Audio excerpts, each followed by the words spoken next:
Hello everyone, আসসালামু আলাইকুম। United স্কুলে স্বাগতম। আজকে ভিডিওর বিষয় হচ্ছে নবম দশম শ্রেণীর পরিমিতি 16.1-এর 5 নং প্রশ্ন।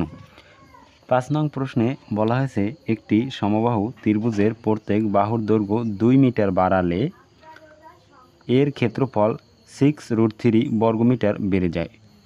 এখন এখানে একটু লক্ষ্য করুন যে 2 মিটার বাড়ানোর পর কিন্তু এই ক্ষেত্রফলটা, তাহলে 2 মিটার বাড়ানোর আগে যে বাহুর দৈর্ঘ্য, সেই বাহুর দৈর্ঘ্যটি কিন্তু এখানে দেওয়া নাই, এবং এই 2 মিটার বাড়ানোর আগে যে ক্ষেত্রফলটা হইতো সেই ক্ষেত্রফলটাও কিন্তু নাই। এটা হচ্ছে 2 মিটার বাড়ানোর পর আর এই ক্ষেত্রফল। ত্রিভুজটির বাহুর দৈর্ঘ্য নির্ণয় করতে বলছে। এখন ওই বাহুর দৈর্ঘ্য কত হবে সেটা নির্ণয় করতে বলা হয়েছে। এখন আমরা শুরু করি। এখন আমরা লিখতে পারি, যেমন মনে করি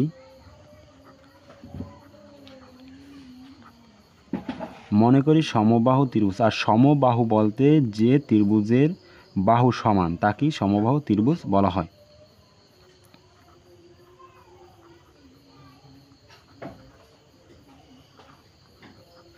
সমবাহু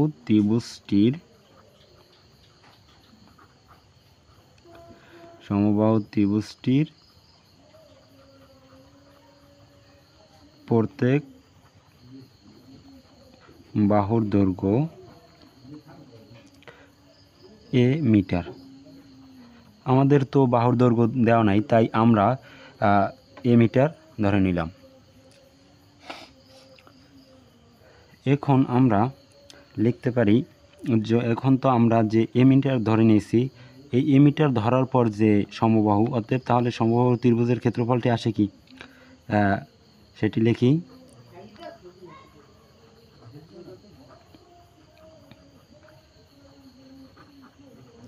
সমবাহু ত্রিভুজটির ক্ষেত্রফল, তাহলে ক্ষেত্রফলের সূত্র কি আমরা জানি √3/4a²। এখন এখানে আমাদের সূত্র ক্ষেত্রফল আসবে কি √3/4a² বর্গ একক।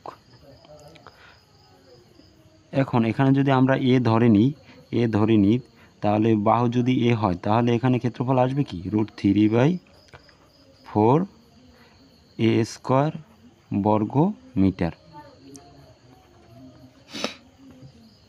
এটি পেলাম আমরা যে প্রথম যে বাহু সেটি এ ধরে নিয়েছে, এবং এই ধরার পরে যে ক্ষেত্রফলটি হয়েছে সেটি এ। এখন আমরা 2 মিটার বাড়ার পর দেখি যে ক্ষেত্রফলটা আসে। যদি 2 মিটার বাহুর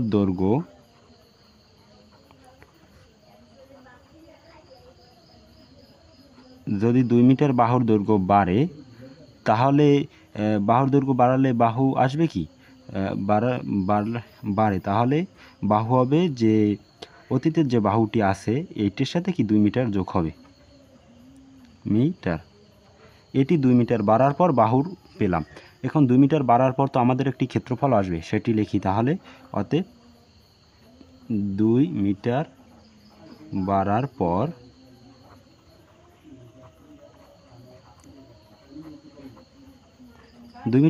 পর ক্ষেত্রফল কি আসবে √3/4, আর আমরা জানি a²। তাহলে এ সমান কি, মানে বাহু পেয়েছি কি, এখানে 2 মিটার বাড়বে a+2, এইটি কি এর মান, তাহলে এটির উপরে কি a² বর্গ মিটার। এখন এখানে দেখেন, আমাদের এখানে একটি ক্ষেত্রফল দেওয়া আছে 2 মিটার বাড়ার পর, আমরা সেই ক্ষেত্রফলটিও বের করেছি এবং বাহুর দৈর্ঘ্য বের করেছি। এখন আমরা তো দুইটি ক্ষেত্রফল পেয়েছি। এখন আমরা প্রশ্ন মতে লিখতে পারি।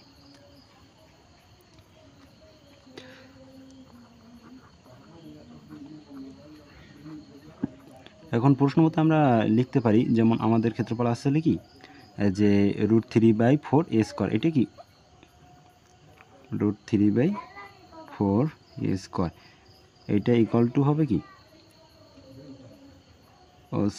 এখানে 2 মিটার বাড়ার পর ক্ষেত্রফল আসছে কি √3/4a+2,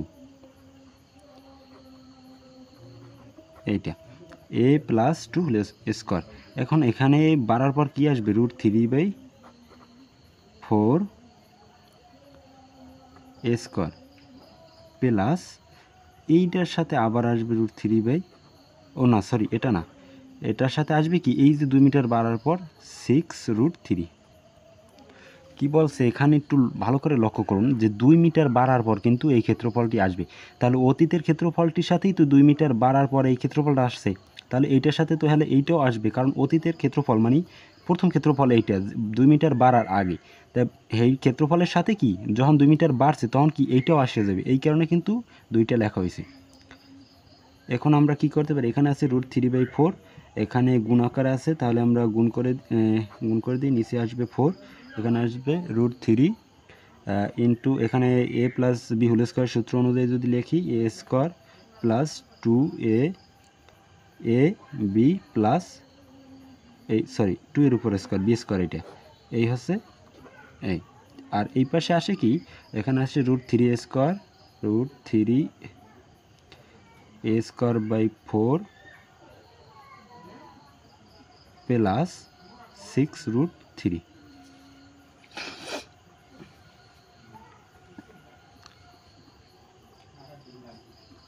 এখন এই পাশে যদি আমরা এখানে √4, এখানে আসে কি আমাদের √3 ইন্টু এখানে আসছে a² প্লাস এখানে আসছে 4a প্লাস 4, আর এপাশে আসে কি এখানে এপাশে আসে 4√3a² প্লাস এখানে লসাগু করলে এখানে আবার 6 এর সাথে গুণ করলে 424√3। এখন পরের লাইনে আমরা যদি এটা কেটে দিই, নিচেরটা কেটে দিলাম, তাহলে উপরে থাকে √3a² প্লাস 4a প্লাস 4, আর এপাশে থাকে √3a² প্লাস 24√3। এখন আমরা এখানে √3 কমন, এই পাশে যখন √3 কমন আছে তাহলে আমরা ওই পাশেও √3 কমন নিতে পারি, তাহলে আমাদের জন্য ভালো হবে। এপাশে আমরা যদি √3 কমন নিই তাহলে এখানে থাকে a² প্লাস 24, তারপরে আমরা কি √3 কেটে দিতে পারি, তাহলে এখানে থাকে a² প্লাস 4a প্লাস 4, আর এপাশে থাকে a² প্লাস 24। এখন আমরা এখানে এটাও করতে পারি, যেমন এখানেও কিন্তু a² কেটে দিতে পারি, আমি তো ডাইরেক্ট কেটে দিছি, আপনি এখানে পক্ষান্তর করে এপাশ থেকে এপাশে এনেও আনলে তো সাইন পরিবর্তন হয়ে মাইনাস হয়ে যাবে, তখনও কেটে দিতে পারবেন।